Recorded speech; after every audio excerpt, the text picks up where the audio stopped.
Welcome to Telangana rising news. 10 ఏళ్లు దోచుకున్న దొంగలు మళ్లీ వస్తున్నారు. ఉప ఎన్నికల్లో వాళ్లకు కర్రు కాల్చి వాత పెట్టండి. జూబ్లీ హిల్స్ ప్రజలకు సీఎం రేవంత్ రెడ్డి గారు పిలుపునిచ్చారు. సొంత ఆడబిడ్డను అవమానించినోళ్లు మహిళల్ని గౌరవిస్తారా అంటూ ఈ సందర్భంగా సీఎం రేవంత్ రెడ్డి గారు నిలదీశారు. ఆటో వాలాలను బిల్లా రంగాలు రెచ్చగొడుతున్నారు. ఫ్రీ బస్సులు బంద్ చేయాలని కేటీఆర్ హరీష్ రావులు చూస్తున్నారు.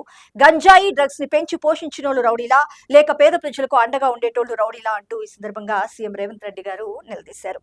హైదరాబాద్ అభివృద్ధిని కిషన్ రెడ్డి అడ్డుకుంటున్నారు. బీఆర్ఎస్ తో కుమ్మక్కాయ్ మెట్రో మూసీ ప్రాజెక్టుల్ని ఆపుతున్నాడంటూ పేర్కొన్నారు. జూబ్లీ హిల్స్ లో సీఎం రేవంత్ రెడ్డి గారి రోడ్ షోలు, కార్నర్ మీటింగ్స్ కి అశేష జనస్పందన లభించింది. ప్రజా ప్రభుత్వానికే తమ ఓటంటూ కూడా ఈ సందర్భంగా జూబ్లీ హిల్స్ ఓటర్లు వెల్లడించారు. ఇక్కడ మరొక ముఖ్యమైన అంశం చూసినాం. ఎకరాకు 10,000 రూపాయల పరిహారం. నీట మునిగిన ఇంటికి 15,000 రూపాయలు, నిరాశ్రయులైతే ఇందిరమ్మ ఇళ్లు, మృతుల కుటుంబాలకు 5 లక్షల చొప్పున పరిహారం ఇస్తాం. తుఫాన్తో 12 జిల్లాల్లో తీవ్ర నష్టం వాటిల్లిందంటూ సీఎం రేవంత్ రెడ్డి గారు వ్యాఖ్యానించారు. వరంగల్ వరద ప్రభావిత ప్రాంతాల్లో పర్యటించారు. 7 జిల్లాల్లో కలెక్టర్లు అధికారులతో హనుమకొండలో సమీక్ష నిర్వహించారు. ఇక్కడ మరొక ముఖ్యమైన అంశం చూసినాం. మాజీ ప్రధాని ఇందిరాగాంధీ గారి వర్ధంతి సందర్భంగా కాంగ్రెస్ పార్టీ శుక్రవారం ఆమెకు ఘనంగా నివాళులర్పించింది. శక్తివంతమైన వారిని ఎదుర్కొనేటప్పుడు ఆమె నిర్భయంగా, అచంచలంగా ఉండేవారిని కాంగ్రెస్ పార్టీ అగ్రనేత గౌరవశ్రీ రాహుల్ గాంధీ గారు గుర్తు చేసుకున్నారు.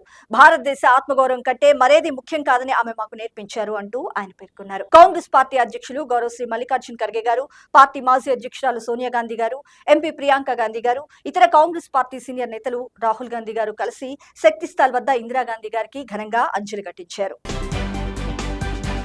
ఇక్కడ మరొక ముఖ్యమైన అంశం చూసినాం.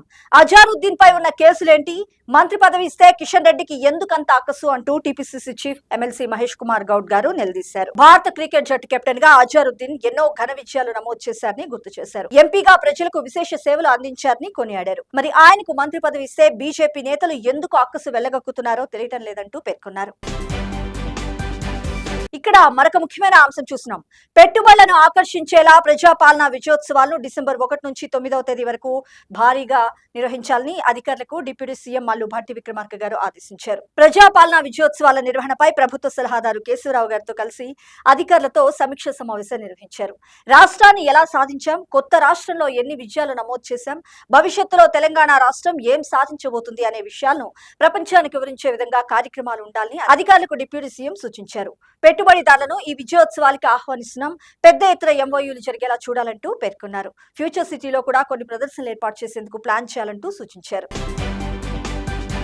ఇక్కడ మరొక ముఖ్యమైన అంశం చూసినాం. తమ ప్రభుత్వ దృష్టిలో జీడీపీ అంటే కేవలం గ్రాస్ డొమెస్టిక్ ప్రొడక్ట్ కాదని, gross empowerment of people GDP అని రాష్ట్ర ఐటీ పరిశ్రమల శాఖ మంత్రి దుద్దిళ్ల శ్రీధర్ బాబు గారు వెల్లడించారు. భారత్ $15 ట్రిలియన్ ఆర్థిక వ్యవస్థగా మారే ప్రయాణంలో తెలంగాణను ఒక కీలక భాగస్వామిగా మార్చుతామంటూ పేర్కొన్నారు. ఐటీసీ కాకతీయాలో నిర్వహించిన confederation of Indian industry CII southern regional council సమావేశంలో ఆయన మాట్లాడారు. ఇక్కడ మరొక అంశం చూసినాం. మంత్రిగా అజారుద్దీన్ గారు ప్రమాణ స్వీకారం చేశారు.